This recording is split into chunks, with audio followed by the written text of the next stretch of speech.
Welcome back to another episode of Unsolved Case, where we dive deep into the mysteries that leave us questioning the unknown.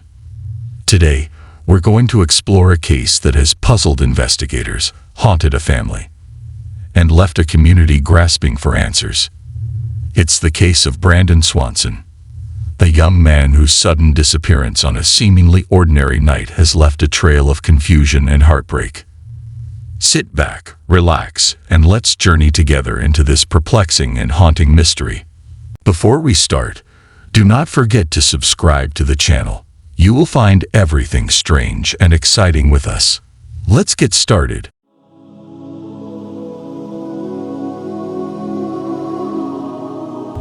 On the night of May 14th, 2008, 19-year-old Brandon Swanson, a student at Minnesota West Community and Technical College, was in high spirits. The spring semester had ended, and like many young people, Brandon wanted to celebrate with his friends. He left his home in Marshall, Minnesota, and headed out to the nearby town of Lind, where he joined a few gatherings, catching up with friends and enjoying the evening. Later that night, Brandon decided to extend his evening by driving to Canby, a town about 30 miles from his home. Although he had been drinking, his friends reported that he wasn't intoxicated, just a young man enjoying the end of a school term. Around midnight, Brandon decided it was time to head home. What should have been a straightforward drive along familiar roads took an unexpected and mysterious turn. Instead of taking the usual route on Minnesota State Highway 68, Brandon found himself navigating the dark and winding back roads of rural Minnesota. Sometime after midnight, Brandon's car veered off the road, coming to a stop in a ditch near a farming field. Stuck and unable to free his car, Brandon did what any of us would do. He called his parents for help. The clock was ticking past 2:00 a.m. when Brandon's voice came through the phone.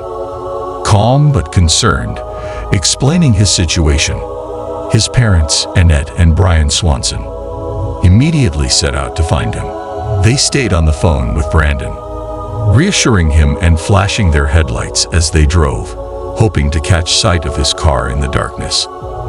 But as they searched, something strange began to unfold. Despite following Brandon's directions, they couldn't find him.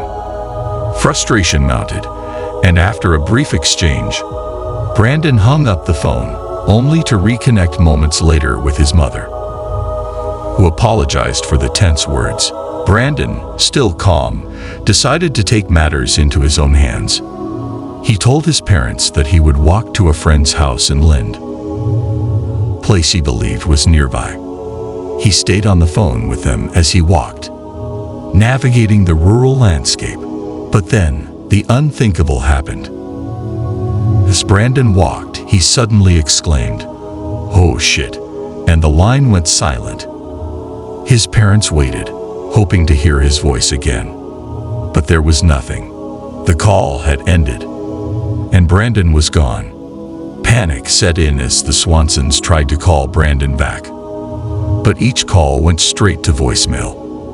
They spent the rest of the night driving the gravel roads and searching the fields, desperate to find any sign of their son. As dawn broke, Annette made a call to the Lind Police Department to report Brandon missing. But the response was disheartening. The police initially dismissed the urgency of the situation, suggesting that it wasn't unusual for a college student to stay out all night, especially after a night of drinking. But the Swansons knew better. This wasn't like Brandon.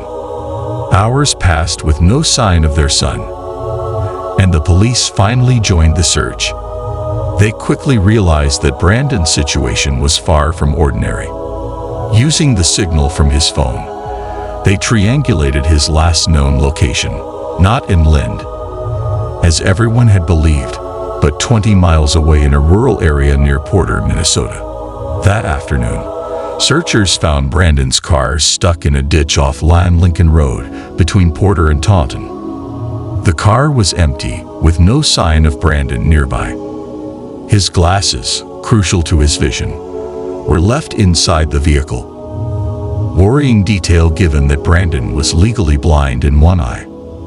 This discovery only deepened the mystery. But let us stop for a moment.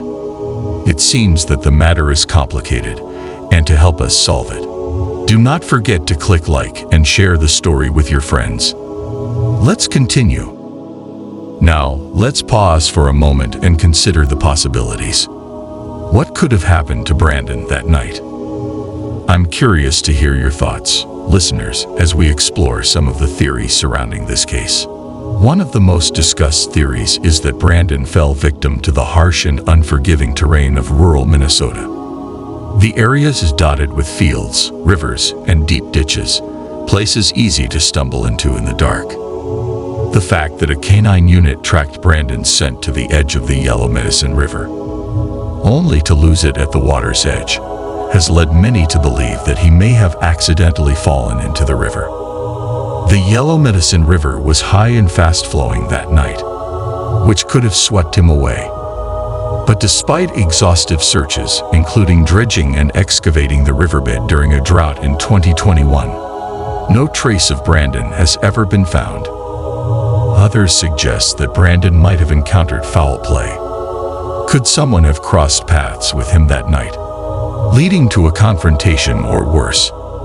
The eerie silence after his final words on the phone, and the discovery of his car miles away from where he was believed to be, have fueled speculation about a possible abduction or attack. However, there's no evidence to support this theory, leaving it as just one of many unsettling possibilities. Another theory is tied to the landscape itself. Some locals believe that Brandon may have become disoriented in the vast farmland, wandering into areas where he became trapped or injured. The reluctance of some farmers to allow searches on their land during planting and harvest seasons has left significant gaps in the search efforts. Could Brandon have wandered onto one of these properties, where the search teams were unable to go? And then, there's the idea that Brandon may have deliberately misled his parents about his location, perhaps out of embarrassment or confusion.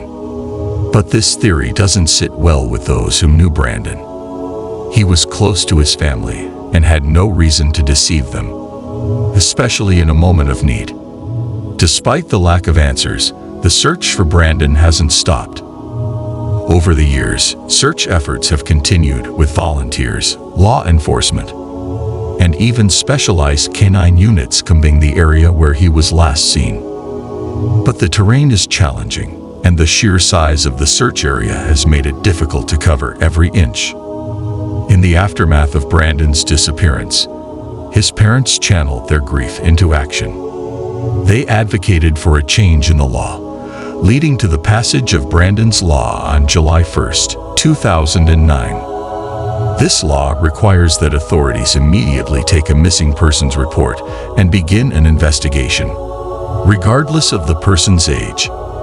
It's a small comfort, but it ensures that other families won't have to face the same frustrating delays that the Swansons endured. But what about the searches themselves? For time, new technologies and methods have been employed in the search for Brandon. Drone surveillance, data modeling, and other advanced techniques have been used to try to pinpoint his last known location. Yet, the mystery remains. In 2021, searchers once again turned their attention to the Yellow Medicine River, hoping that the drought conditions might reveal something that had been missed before. They dragged and excavated the riverbed, but like so many searches before, they found nothing. No evidence of Brandon's presence, no sign that he had fallen into the water. It was as if he had simply vanished into thin air.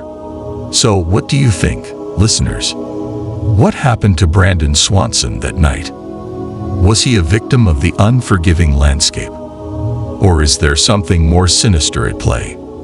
Could the answer lie in the unsearched fields, or is the truth even stranger than fiction? Share your thoughts, your theories, and your insights. This is a case that has left everyone who hears it with more questions than answers. And your perspective could shed new light on this enduring mystery. As we bring this episode to a close, the disappearance of Brandon Swanson remains one of the most baffling cases in recent memory. Despite the tireless efforts of his family, friends, and the many volunteers who have searched for him, Brandon's fate is still unknown. His story is a poignant reminder of how quickly life can change and how some mysteries remain unsolved, no matter how hard we try to uncover the truth.